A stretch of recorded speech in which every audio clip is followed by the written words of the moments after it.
Hey all, it is Elizabeth Off Grid, and today I want to share about something that I'm planning to do this coming month. Right now it's the end of January and I'm planning to do this for the month of February, and that is a no spend month for the month of February. So what does that mean? Why am I doing this? Now, it's actually not zero spending because you have to eat. I've actually been doing this kind of as a tool for managing money for many, many years, but I always called it a spending moratorium, which is not really, doesn't really roll off your tongue for social media. But the idea is that obviously you're still going to spend some money, right? Unless you're like living off the land or something like that, you're still going to be spending some money.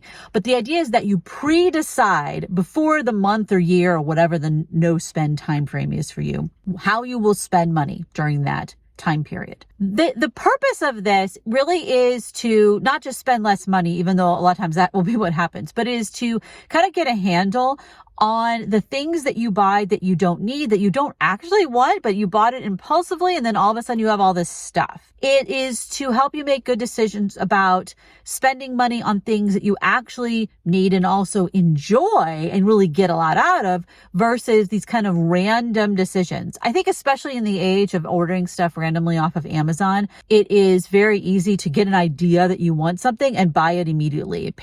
You don't have to even go to the store, right? And you order it immediately and then you get this box and you're like, why did I get this? What is this for? And yeah, you can return the things, but do we actually do that? And there's so many subscriptions we sign up for and we don't cancel. And it's just very easy to get into a habit of, going out to eat, buying more stuff that fills up your pantry, but you already have stuff in the pantry. And why aren't you eating that stuff, etc.? That is the idea. So as I said, how you do a no spend month or year or whatever it is you pre-decide how you're going to spend money that month, what all the things you will spend money on.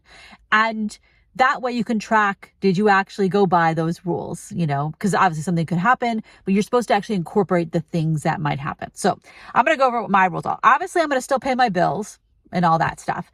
I did, however, look at all my monthly things. I have very few monthly things compared to when I used to many years ago. I don't have Netflix. I don't have a lot of subscriptions and stuff. However, I have two subscriptions that I was evaluating. One was my Panera Bread Sips subscription, and the other is my Kindle Unlimited. I canceled my Panera Bread one because I actually don't really go to Panera that often. And also this month, I'm not going to go to Panera that often. So I went ahead and canceled it. It's still active until the 12th or something like that of February. So I could still go there again just to get a drink or coffee. Coffee is a drink, but you know what I mean. But I canceled that because I really haven't been using it that much, and I'm not going to because I'm going out to eat, which we'll talk about in a minute. The other thing is the Kindle Unlimited. And I said that because sometimes I use it a lot and sometimes I don't. So since I'm going to be traveling for 2 weeks out of the month of February, which is half of the month, I plan to keep it for now because I think I will be using it on the trip. And that's when I use it the most. I tend to download a whole bunch of books and I read them when I'm in remote places and campgrounds and things like that. So I am going to keep it for right now, but I'm going to pay attention to how often I use it. Am I actually using that? I tend to read, I'll download a bunch of trilogies and just read them all, So a lot of times I do read it, but medical stuff, prescriptions, any medical things, buying, lactate, medical things, no problem. Not even going to, laundry, I just do laundry twice a month. I'm still going to do laundry. Gas.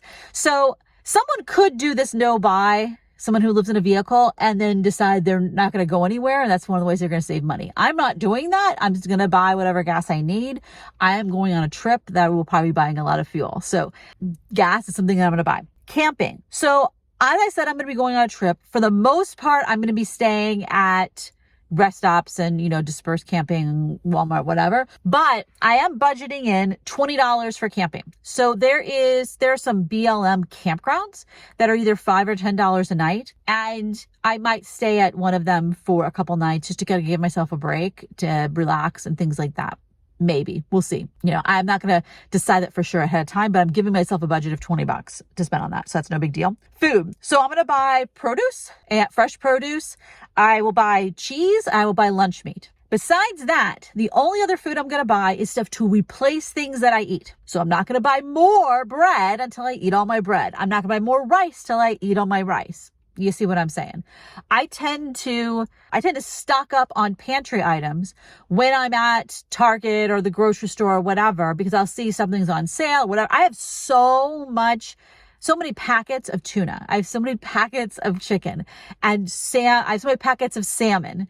I have so many canned goods and I have so much stuff. I really don't need to be buying anymore. I need to eat that stuff up. Now, when I'm traveling, I tend to cook a lot more. We'll see how this goes because it's going to rain and snow on this trip. So I don't know, but the idea is to cook. I am on this trip going to be bringing my rice cooker, and I plan to cook entire meals in it. So I'll put rice and then, some broccoli and then some chicken, cooked chicken, like chicken from a packet, and then cook that whole thing in there because it steams it. So it'll warm up the broccoli and steam the broccoli, and it'll warm up the chicken. And then I have a whole meal, and I just need to put some kind of, spices, sauce, whatever on it. There you go. So I'm planning to do some stuff like that. It also depends on how hard is it snowing, how hard is it raining. We shall see how this goes. We shall see. And I will replace items that get used up that are like paper products. So if I'm out of paper towels, that kind of stuff, I actually won't be because I just bought some more paper towels, but that's the idea. And I will replace anything that breaks. So if my water bottle breaks and I need a new water bottle, I buy a new water bottle, but I'm not going to stock up on extra water bottles or buy something that I don't need. It's only to replace something that is broken. I'm only going to dine out if I have troubles. So for example, troubles would be having a migraine and I can't eat anything else. Like if I have a migraine, a lot of times if I have like sandwich stuff, I can just make a sandwich and I may be fine. But there are times when I have a migraine where I feel really, really bad. And the only thing I can eat is soup, and making soup, even heating up soup might be too much for me. And that going to Panera is the only way I'm going to eat anything. And that's the idea is I feel bad in some way, shape or form, or I'm having lots of troubles in some way, shape or form. And the only way I'm going to eat is if I get some kind of takeout. But besides that, not going to dine out. And I'm also not going anywhere where I want to sample the local cuisine. If I was going to be in Louisiana, I'd want to go out and get shrimp. If I was going to be in Kansas City, I want to go get barbecue. You know what I mean? But I'm going to be in the desert. It's not like there's desert food that I want to eat. I'm not saying there's no good restaurants out there, because there are, but there's nothing that I'm particularly wanting to eat in that area, if that makes sense. And then if I need to spend money to handle an emergency, the car breaks down, whatever, obviously you spend money that has to happen because of an emergency, but that's it. And so really I'm going to talk about what are the things that I'm not doing. So I already talked about not dining out. I'm not going to stock up on my pantry. I'm not going to stock up on supplies. I'm just going to replace things that I use. Hotel, new clothes, stuff for my build, gear, hobby things, books, entertainment. I'm going to be traveling for 2 weeks, and my entertainment will be the world, right?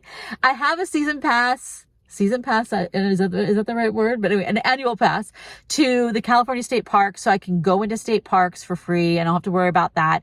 Where I'm going to be, there's actually not that many state parks, but I do have that ability. And then I have a pass for the national parks, so I might actually go to Death Valley on this trip. And besides that, I'm planning to go to places that are free and stay in places that are free. So I won't need to spend money on my entertainment because it'll just be me being out in the world, right? So that's the idea, that I'm going to track how I spend money in the month of February, which I always do anyway, right? And I'm going to do another video after February to see what the difference was. And, looking at February compared to January, how did I spend money differently? And I think, obviously I'm going to spend less money because I'm not going to buy new clothes and I'm not going to buy gear. I'm not going to buy stuff for my build, and, so that stuff is going to not get spent. But also I'm really interested to see if I focus for a whole month on not dining out, am I able to successfully do that? And how successfully am I able to do that and eat everything in my pantry? And how much less money do I actually spend? Because the thing is, there's a whole lot of groceries I bought over the last couple of months that were actually stocking up this pantry, and I haven't eaten the stuff that in it, So I'm thinking I'll be able to save a lot of money, but we will have to see. Now, as I said, I'm still going to buy produce, cheese, lunch meat. So there will still be some things. Oh, and also ice. I'm going to write that down. I forgot about that. and ice, because if I'm doing all this fresh stuff, then I will be buying ice for my cooler. So as I said, we will revisit this in a month. I'll tie the 2 videos and link the 2 videos together when both of them are live, so you can watch the before and the after, and we'll see how it goes. And this is something that I do regularly, and I actually have done it since I lived in my car. I can't remember what month it was, but there was a month, maybe, I don't remember which month it was. There was a month when I lived in my car where I actually did something like this then. I might not have done it for a whole month. I might have ended up doing it only for a couple weeks. But the idea is that this is a great thing to do regularly to really kind of get a rein on your expenses and become much more aware of how you're spending money. And what you do and what I do is I make a list of all the things that I wanted to buy. It could be on an Amazon list, which I'll do a lot of times, all the things I wanted to order on Amazon this month. And then I'll also like literally have a piece of paper and I'll write down all the things that I wanted to buy. Not necessarily going out to eat exactly, but more things like stuff, gear, clothes, whatever. And at the end of the month, I'll look over and be like, do I still want to buy any of these things? Or not. So again, this is Elizabeth Off Grid. If you want to share about your experience doing a no-buy month or year or week or whatever it has been, feel free to post that below or just stop by to say hi. Talk to you next time. Bye-bye.